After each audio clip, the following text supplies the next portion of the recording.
Welcome. This video is going to look at the solutions to the Chapter 10 test over organic chemistry.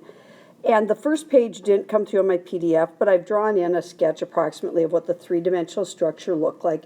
And the important thing is that you notice there's a backbone of 4 carbon with 1 methyl group coming off the second carbon. So I've drawn in the backbone of 4 with the methyl group off to the side. And question A, I've already got the X through it, but it says the IUPAC name of the molecule is 2-methylpentane.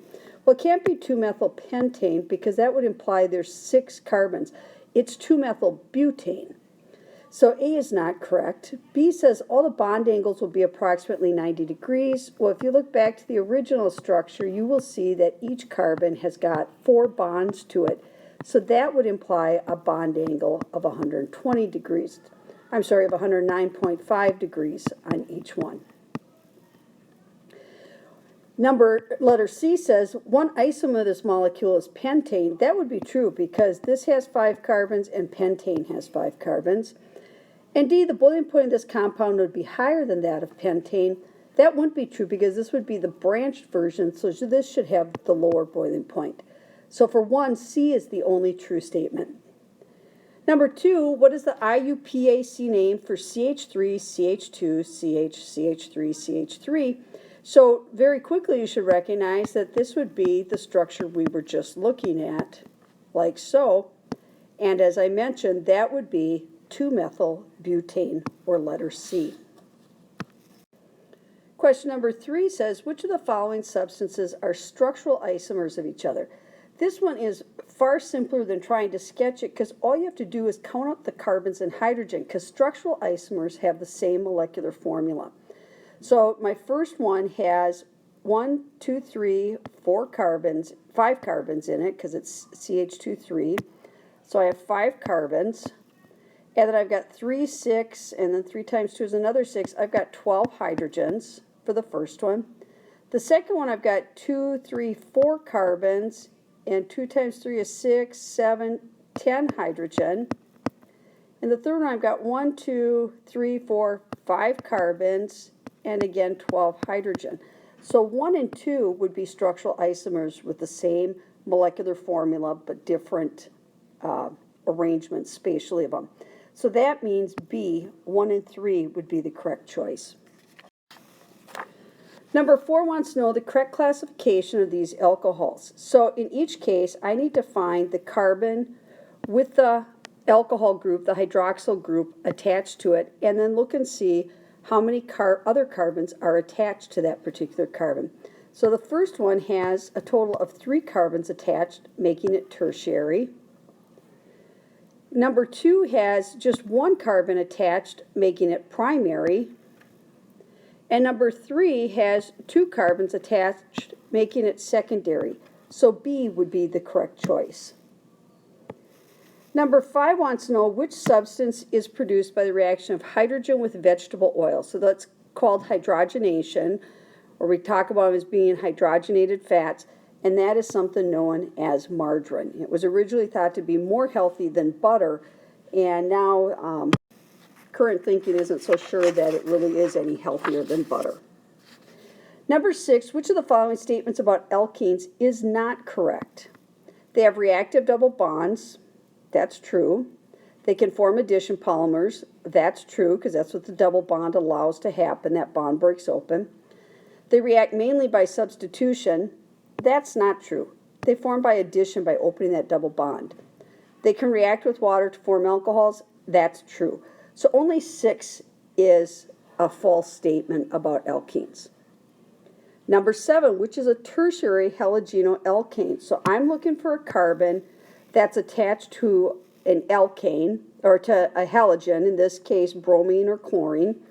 And then I also want it attached to 3 other carbons. So my first one, that's indicating it's just 1 carbon with 2 hydrogen and a bromine. So that's just a primary halogenoalkane. The second one, my CH that's attached to the chlorine is also attached to 2 other carbons, so that's a secondary. In letter C, I've got a carbon attached to 3 methyl groups and a bromine. That's my tertiary.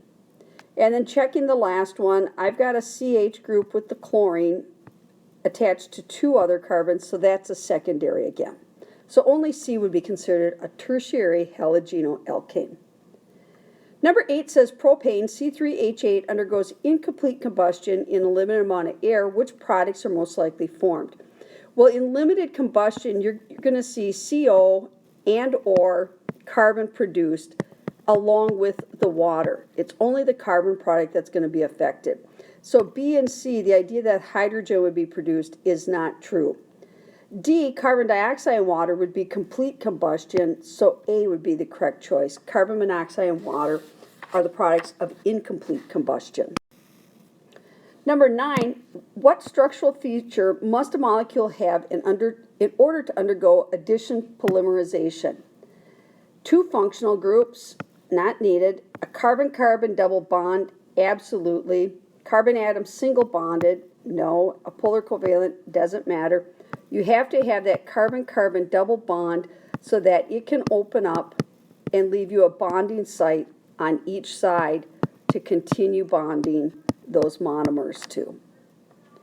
Number 10, what happens when a few drops of bromine water are added to excess hexene 1 and the mixture is shaken? So this means I've got a double bond between the first and second carbon, and hexene means I have a total of 6 carbon. So something like this, and then remember there'd be the necessary hydrogens in here. And IB will expect you to draw those hydrogens in, so don't be lazy like me. What happens when a few drops of bromine water are added? Well, what's going to happen is this double bond is going to open, and I'm going to have a hydrogen add-on in one place and a bromine in the other. These two could be reversed. I'm sorry, it's bromine water. I'm going to have a bromine add-on to each place here. So the color of the bromine water disappears. That's true. The organic product does not contain any carbon-carbon double bonds. That's true. And 3 says 2-bromohexane is formed. That's not quite true. It's going to be 1,2-dibromohexane because it's Br2 that it's reacting with. So each carbon that had the double bond now is bonded to a bromine. So only 1 and 2 are correct, or letter A. Number 11, what product is formed when CH3, CH3 is reacted with acidified potassium dichromate? So what you're supposed to recognize here is that you have a secondary alcohol, looking something like this, again with my hydrogens in here. And because it's a secondary alcohol, it is going to oxidize to form a ketone. And so that would look like D, CH3, CO, CH3, with H2 being removed in the process. Number 12, what is the product of the oxidation of 2-butanol? So this is similar to what we just saw. Because it's a secondary, it's on the second carbon of the butane group. That means this is going to form a ketone, and we would call it butanon. Number 13, which type of reaction occurs when 2-iodo-2-methylpropane, so this is a halogenoalkane, reacts with aqueous sodium hydroxide, and what you're supposed to recognize is the OH can bump off the halogen in what's known as a nucleophilic substitution. So either C or D would be fine. According to the new IB curriculum, you don't have to know if it's a 1-step or 2-step process, but you should know it would be a nucleophilic substitution. Number 14, propene is converted to propanol in a 2-stage process. What is the formula of compound X? So you go from propene with its double bond, and eventually you're going to end up with propanol, which looks like this. So the in-between step is going to be the alcohol group, secondary alcohol, which can then be oxidized further into the ketone. So C, CH3, CHO, CH3 would be my correct choice. Number 15, alkenes are important starting materials for a variety of products. State and explain the trend of the boiling points for the first 5 members. Well, the trend is boiling point increases with first 5 members. That was worth 1 mark just for knowing what the trend is. But then you're supposed to explain it, and that's worth the other 2 marks. It's because increased length increases surface area, which increases your van der Waals, or the chance of a temporary dipole. The other reason is there's an increased molar mass, and increased molar mass on its own will increase boiling point because there's simply more to move. Number 2, or part B here, wants to know 2 features of a homologous series, and there's a number of them. They differ by a CH2 group.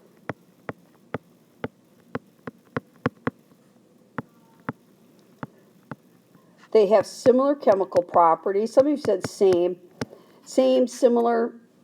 Similar is probably a better word. They're not identical, but certainly very similar chemical properties. They don't have the same physical properties. They show what we call a gradation or increase in physical properties, like the boiling point we just talked about.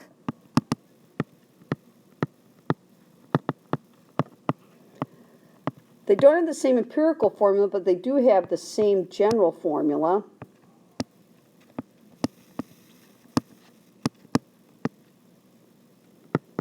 And they share a functional group, which is why they have similar chemical properties.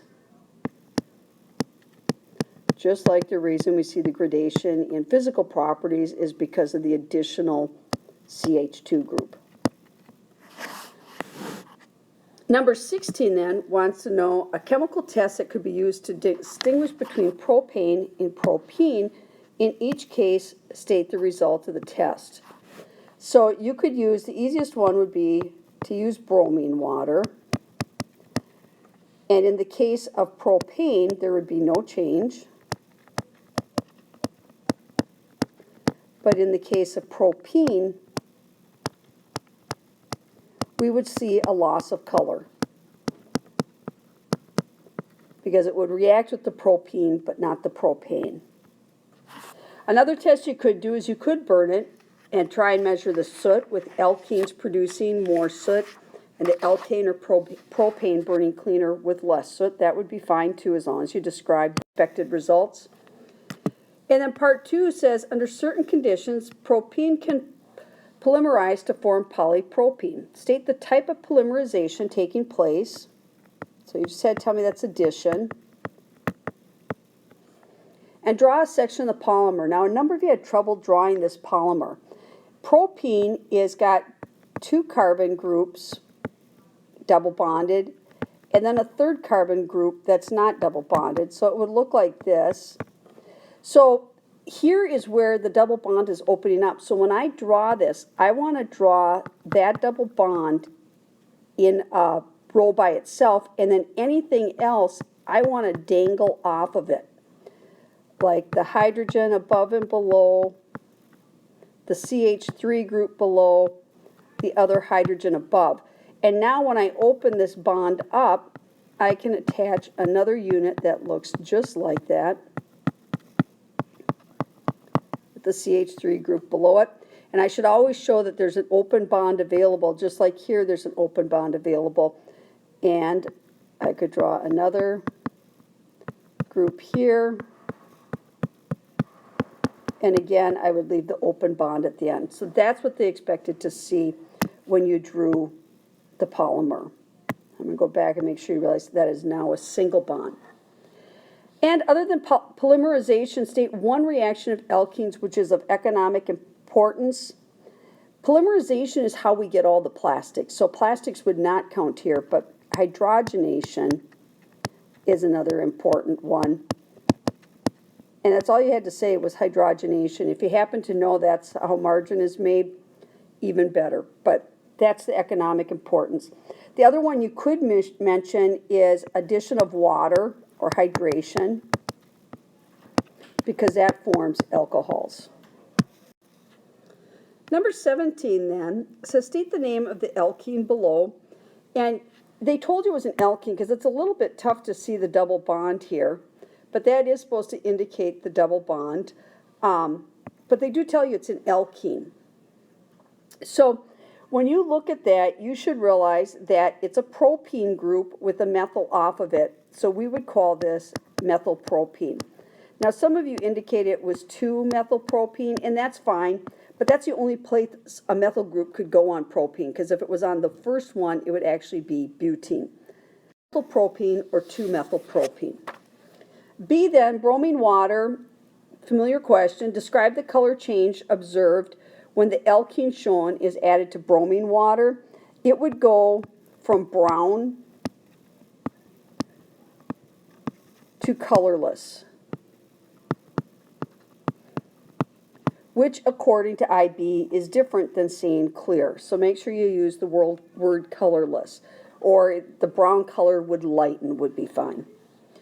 Part 2 says draw the structural formula and state the name of the product formed. So I had my carbons with a CH3 group hanging off the 1. I'm hang it down here out of the way.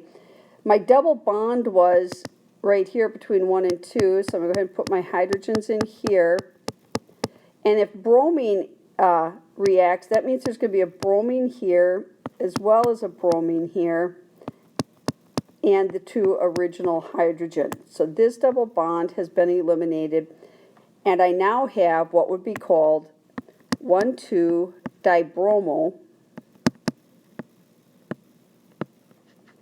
2-methyl, and now it is propane.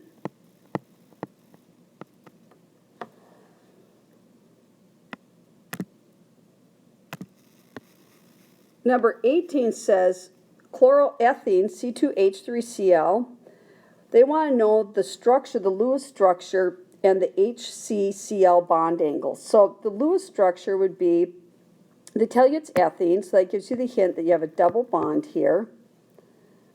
You're going to have a hydrogen, a hydrogen, a hydrogen, and then 1 chlorine, and that means you're going to have lone pair on this chlorine, so make sure you include those, because a Lewis structure technically includes the lone pair. And then they want to know the Hcl bond angles. So this bond angle right here, well, there's 3 bonding sites around the carbon, so I would expect that to be a 120-degree bond angle. Part 2 wants you to draw a section of polychloroethene containing 6 carbon atoms. So again, when you draw this, if you draw the 2 carbons sharing the double bond side by side and then extend everything else above and below it, now when I open this double bond up, I can add to either end. So if I add here, I add on 2 new carbons with 3 hydrogen and 1 chlorine, and I can do it again, 2 carbons with 3 hydrogen and a chlorine, and you notice I leave the open bond on each end because you can't only break half the double bond, so it leaves open bonding sites on each end of the polymer. And part 3, outline why the polymerization of alkenes is of economic importance and why the disposal of plastics is a problem. So the economic importance is because plastics is a huge industry. Plastics are important for several reasons. One is their low reactivity, which also makes the disposal a problem, but that's great, you know, if you're making something out of plastic, you don't have to worry about it changing. So it's very stable, which is kind of another way of saying low reactivity. And it's there's no natural source of plastic. So that's the only way we get plastic products, is by synthesizing plastic. And as you know, it makes tons of products. We have tons of uses or products for plastics. The disposal problem is that it can only be recycled. It's not going to break down over time. And for a long time, we weren't good about reusing or recycling plastics. Certainly improved on. Number 19 says 2 compounds, A and D, have the formula C4H9Cl. So these are both halogenoalkanes. because normally C4, if it was an alkane, would have 10 hydrogens, so I know one alkane has substituted in.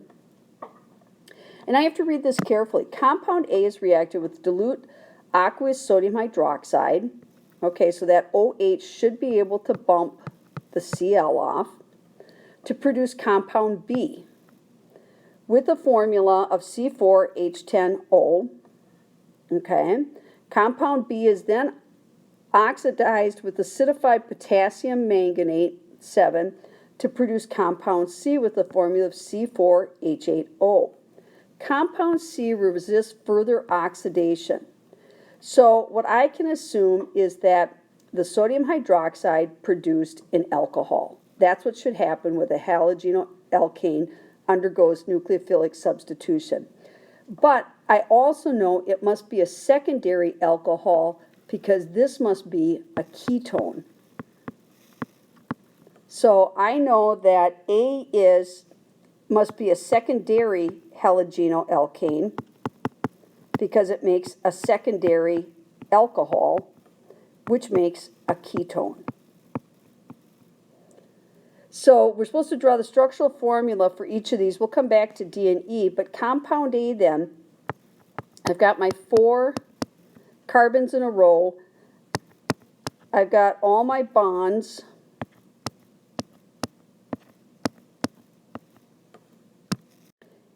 And one of these bonds has a chlorine on it, and I know it's got to be one of my inner carbons because then when it reacts with the NaOH,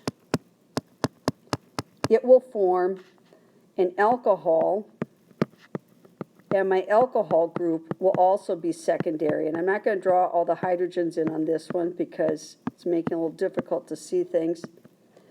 And so then when I oxidize that alcohol, that will form my ketone, which will not undergo any further oxidation. If it had been primary, it could go ahead and become carboxylic acid, but this one does not, so I know it's done at this point. So that's what A, B, and C should look like. D is reacted with dilute sodium hydroxide to produce compound D, so again, it should be another alcohol produced, but it doesn't react at all with acidified potassium manganate. So that tells me that D must be the tertiary alcohol, because tertiary alcohols don't oxidize easily because there's not any hydrogen available. So D would look something like this. I've got the carbon with the chlorine attached to it, and then that carbon is surrounded by 3 methyl groups. So you see it has the same molecular formula but a very different structural formula.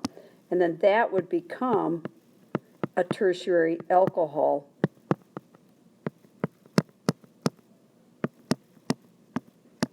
If you drew in all those hydrogens.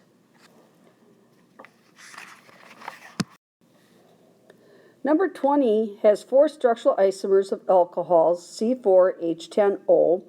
So similar to the alcohols we just saw, at least a couple of them are. And it says state the name of each of the isomers. So that's our first step.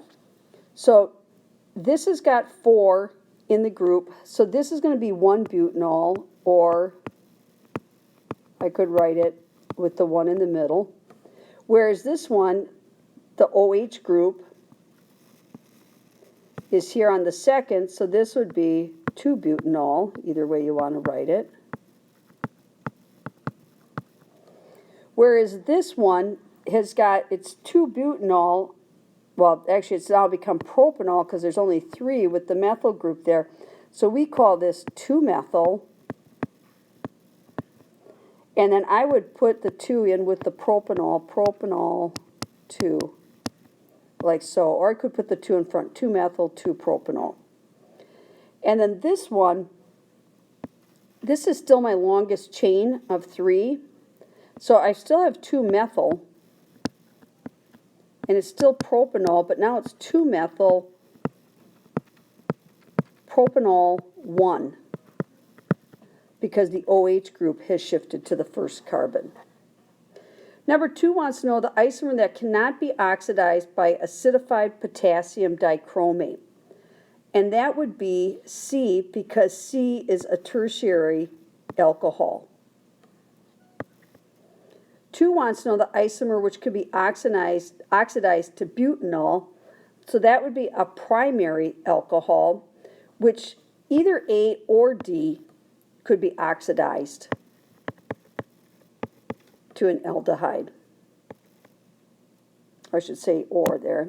Either A or D would work. Number 4 wants to know which isomer can be oxidized to butanon. So that's a ketone. So that would have to be the secondary alcohol, or letter B. And then number 5 wants to know a structural formula of another isomer. Well, another isomer would be if you had an ether where you had the oxygen single bonded between 2 of the carbons, because then I would still have 3, 4, 5, 6, 7, 8, 9, 10 hydrogen on there. And there's several variations of it. It could be here, or it could also be, branch like so. So any one of those isomers would work for letter 5.